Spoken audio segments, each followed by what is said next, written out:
Now we've all got our guys. I'm sure you've got your guys and I've got mine, but here are the 5 players that I'm betting literally everything on this year that they will go nuclear. I guarantee it. And at their prices, these guys are absolute steals that you're going to want to draft, and I'm going to walk through every single one and why you need to draft them this year if you want to dominate your league mates. Now, I don't know what better pitch to give you. These are the guys that I absolutely love. I'm all in on Sleeper. I'm all in on Best Ball. Literally everywhere I'm taking these guys at price. So without further ado, let's hop into number 5, and at number 5 we got Josh Downs. Now Josh Downs is currently going off the board as the wide receiver 48 on Sleeper and all the way down at the wide receiver 54 on ESPN, which is that's just insane. Now last year Downs was the wide receiver 35, and that was in just 14 games, which is already better than what he did last year, and he was the wide receiver 32 in fantasy points per game, averaging 13.1 points per game. Now, if you actually go and look at the averages last year, this is above guys like Tyreek Hill, DK Metcalf, Zay Flowers, Marvin Harrison Jr., Xavier Worthy, and several of other names that are being drafted significantly higher than him, and people just assume are way better than him for fantasy football. But when you actually compare him to some of the guys who are being drafted at a little bit ahead of him, like Rome Odunze and Chris Olave, things get a little bit crazy. Now, Downs averaged more points per game, more targets per game, a higher target share, all the way up at 26%, as well as more receptions per game and more yards and touchdowns per game. I mean, I don't know what numbers you want to see for this guy. He's got it all. And this isn't even taking into consideration that this year he gets a quarterback upgrade. I mean, kinda. He got Daniel Jones this year, which is at least a somewhat of an upgrade with him being a better passer of the ball than AR. So there's no doubt in my mind that he will definitely outperform his ADP if he stays healthy this year. Now, of course, I know some of y'all are going to say that Tyler Warren was added to his room, and yes, he was, but there is still a ton of room for Josh Downs to take over and be an every week starter for what right now is just a 9th round price, which is absolutely unreal. He's a steal.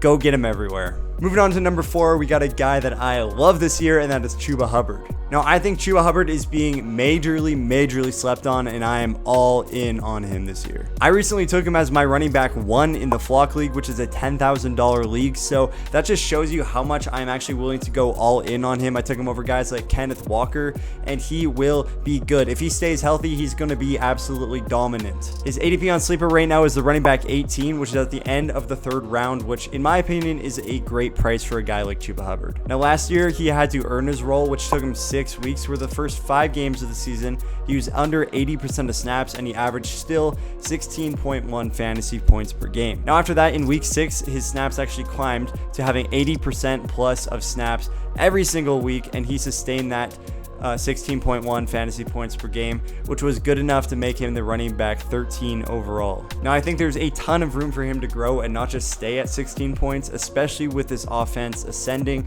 and becoming a lot better. When you go and actually compare him to a guy who's getting a ton of hype right now, who I also love, but is definitely going closer to a ceiling, that is Bucky Irving. We see that Chuba last year had more rushing attempts per game, so more opportunity. He also had more rushing yards, and he also had more targets per game, as well as more touchdowns per game. So Chuba is a guy that you can target instead of a guy like Bucky Irving if you want a guy who is going a round later. And right now, there's no doubt that Chuba is the running back 1 for this Panthers team, who just invested a ton into their offense and is expected to make a big leap this year. I'm buying the leap. I think that it will happen with Bryce Young, with T-Mac, with the team just ascending in general. So Chuba definitely has league-winning upside here because he is being drafted without even taking into consideration that he could have more touchdowns this year if this offense does get better. And now moving on to number 3, we got Dak Prescott, and I am in love with Dak Prescott this year. I think that he's being drafted criminally low. He's going as the quarterback 13, which is at the end of the 9th round,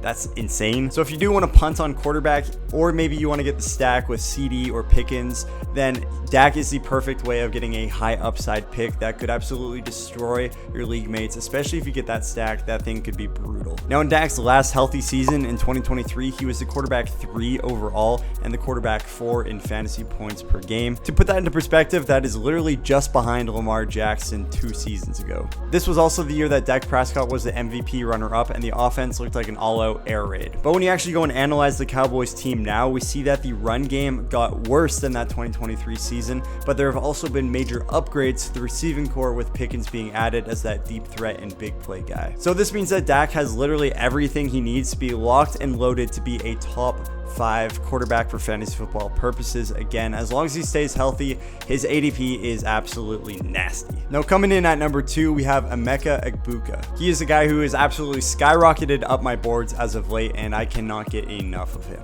He's currently going as the wide receiver 45 in Sleeper, which is right around the middle of the 8th round. Now going into the draft, I was absolutely in love with Egbuka as a prospect and thought he was a polished receiver coming in, but I originally did not love the Buccaneers landing spot, so I wasn't all in on him at the beginning of the offseason, but now I'm definitely back in. But with Godwin still rehabbing his injury, Jalen McMillan getting injured, and Mike Evans just being another year older, Egbuka legitimately has week 1 boom potential to step in to be fantasy relevant every single week from the very beginning of the season. And it doesn't hurt that literally every report has been positive. I haven't seen a single negative report for him out of training camp, so this is a guy at price tag I'm taking all day. And coming in at number 1, this might actually surprise some of you if you have been following me on Instagram for a while, and that is George Kittle. Now I am a D1 George Kittle hater when it comes to fantasy football because of his touchdown reliance year over year, but this year I'm surprisingly basically in love with Kittle. This 49ers team has a ton of target opportunity, and it has an absolute cakewalk schedule,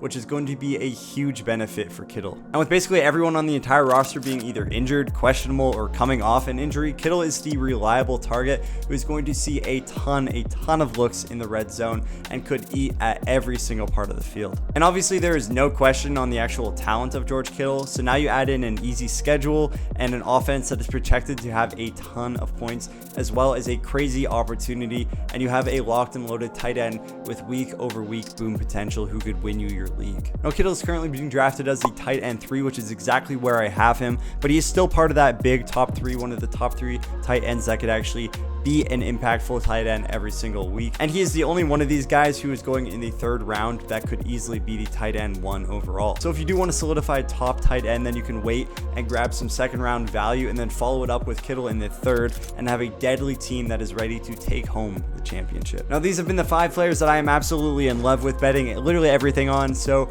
make sure you go out and grab them. And drop a comment with who you're all in on this year. Some other guys that I love are JMO, George Pickens, and some other deep threats. So let me know who you're in on this year, and yeah, see you in the next one.